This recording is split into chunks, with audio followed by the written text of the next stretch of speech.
Here we have the results of the global egg competition. In last place, we have Mr. Ankit. Thank you guys, thank you. Thank you. Second last place, we have Jan and Dan. Whoa.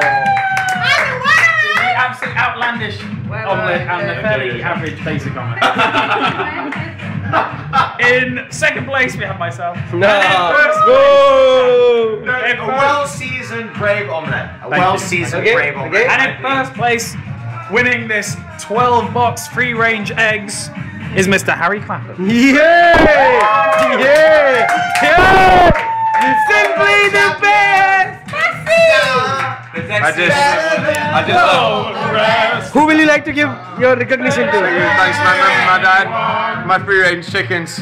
I couldn't have done it without them. It's been a pleasure competing with these guys though. Thank you very much. Spasi. This has been Omelette Competition 2008. See you next year.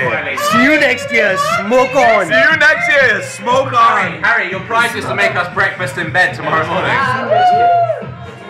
What are you trying to smoke on? Like, See you next oh, give it some, man. Oh, no, but yeah, kids. See you in Phnom Penh. Don't try this at home. See you next year. The omelettes. They're fucking crazy. See you in Phnom Penh. Yeah, the second leg of the competition is going. Oh, hi, you're fantastic! World Series. See you next year. Smoke on!